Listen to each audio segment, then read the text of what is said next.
Ngayon, kung lahat pala tayo honest, why is the Philippines always ranked as one of the most corrupt countries in the whole world?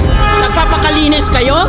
Aba kung malinis pala ang mga opisyalis natin, bakit palagi tayong nililista ng Transparency International as one of the most corrupt countries in the world? Magtitinginan tayo? Sino kaya dito? That is the problem with this country. We're all for honest government, and yet the world condemns us as one of the most corrupt countries in the world. Panginoon, bigyan mo ko ng sapang buhay at imbestigahin ko lahat, isa-isa, dito sa Senado, sa House of Representatives. Tingnan natin. Pati sarili ko, imbestigahin ko. Tagal na natin alam na may mga korap sa ano. Laging ganyan yung issue, corruption. Ang nawawala pong salapi ay 10.4 billion pesos po. Walang bilyong-bilyong pisong halaga ng pondo ng ahensya. Nag-uumapaw raw pala ang bilyong-bilyong pisong pondo na hindi nagastos ng PhilHealth noong Dahil mahal mo ang sarili mo, pamilya, kaibigan at bayan, kailangan mong malaman at maunawaan kung saan napupunta ang mga tax na binabayaran mo sa bayan at sa iyo o sa bulsa lamang ng mga opisyales na korap. May mga scam at corruption scheme na palihim na nangyayari. Mga scam na tahimik na umuubos sa perang ibinibigay natin para sa bayan. Nasasayang ang perang pinaghirapan ng bawat worker sa Pilipinas. Narito ang ilan sa mga korupsyon ng gobyerno at sistema na hindi alam na maraming Pilipino. Bilang mga manggagawa, araw-araw tayong nagbabayad ng buwis. Ngunit tanong, saan nga ba talaga napupunta ang buwis na ito? Ang talamak na ghost projects. Isa sa mga pinakamalaking issue ay ang ghost projects. Ang mga proyektong ito na kunwari ay may pondo at nakalaan ay kadalasang hindi natutuloy o hindi natatapos. Halimbawa, may mga proyektong infrastruktura tulad ng mga kalsada at tulay na may halagang bilyon-bilyon.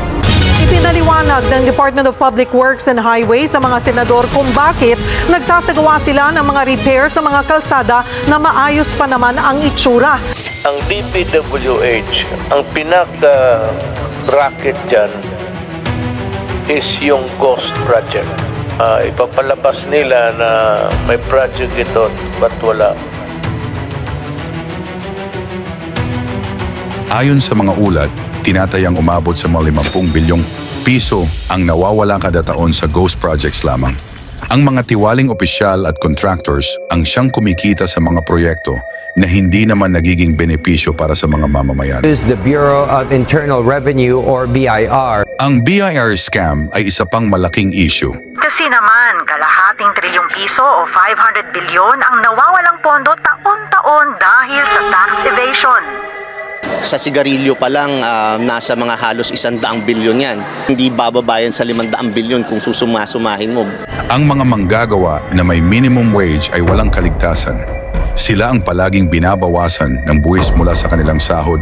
Ngunit ang mga malalaking negosyo at mayayaman ay madalas nakakalusot sa tamang pagbabayad. Ang pinakamalaking issue ngayon ay ang PhilHealth scam. Iniimbestigahan ngayon sa Senado ang umano'y bilyong pisong halaga ng korupsyon sa PhilHealth.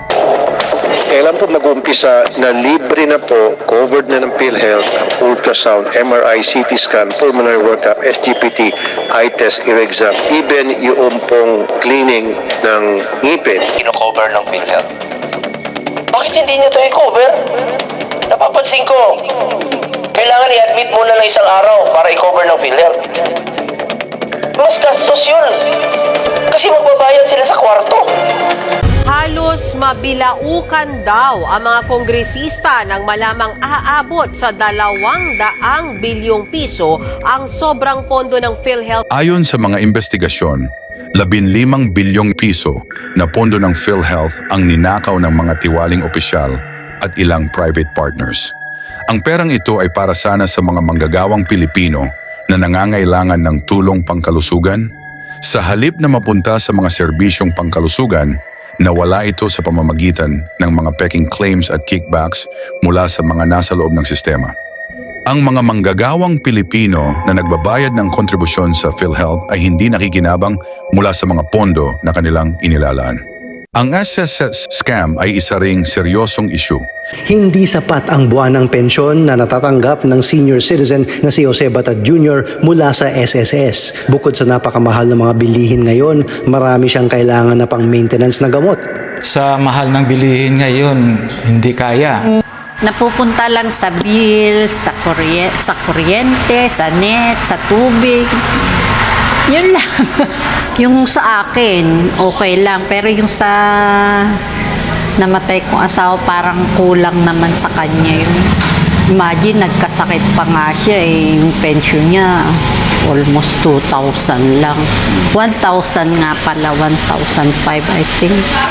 Ang ending, kahit retirado na, parehong nagtatrabaho pa rin sina Jose at Jean para matustusan ang kanilang pangangailangan. Ang SSS contribution ay isang mandatory program na ginawa ng government para makatulong sa mga Pilipino para i-prepare ang kanilang retirement in the future at iba pang mga unbearable expenses. Pero sa tingin mo kaya sapat yung SSS contributions para mag-retire ka or kapag dinapuan ka na malubhang sakit? Depende siguro kung gaano kalaki yung contribution mo. Nag-i-store ka lang ng pera pero hindi siya nagkaka-interest at hindi siya lumalago. Number 2 is kinakain ng inflation. Kinakain na rin ng inflation yung pera na kino-contribute mo sa SSS o kaya sa bangko. Ang inflation rate is ito yung pagtaas ng bilihin at serbisyo over time. At ang average inflation rate natin is 5% per year. So imagine yung pera na kino-contribute mo sa SSS hindi na nga tumutubo kaya hindi pa lumalago. Ang pangatlong cons natin ay flexibility to finances. Dahil mandatory nga ang SSS contribution, hindi mo na ma-maximize ng maayos yung sahod mo or yung salary mo na dumarating every payday dahil meron na nga siyang automatic na kaltas. Hindi lang SSS kundi mga other mandatory programs. Habang ang mga corrupt ay nakarelax sa mamahaling mansyon, nag-e-enjoy at walang pakialam sa hirap ng nakararami, kailangan mong marinig ang mga susunod na sasabihin kung importante sa iyo ang kapakanan ng sarili, pamilya at ang lahat ng apektado sa korupsyon. Gusto mo bang tunay na labanan at wakasan ng korupsyon? Kung hindi mo ito pakikinggan, baka hindi ka pa handang buksan ang isipan mo sa pagbabago at patuloy kang magiging bahagi ng sistemang bulok. Isipin mo, kailangan pang magtipon ng 1,666,667 na tao minimum ang sahod para makabuo ng 1 bilyong piso, habang sa mga corrupt ay napakadali lang sa kanila. Mahirap magtrabaho sa minimum wage, 8 oras ng pagod at pawis para kumita ng 600 piso at minsan hindi pa sapat. Pero sa kabila ng lahat ng sakripisyo, ang mga corrupt na politiko ilang saglit lang kumikita ng bilyon-bilyon. Saan ang hustisya para sa mga nagsusumikap habang ang mga mapagsamantalang nasa kapangyarihan mabilis yumayaman?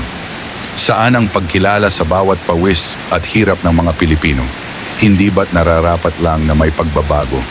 Kaya pa nating labanan ang korupsyon. Hindi man madali, pero bawat maliit na hakbang ay may malaking epekto. Una, magpakatotoo tayo sa ating prinsipyo.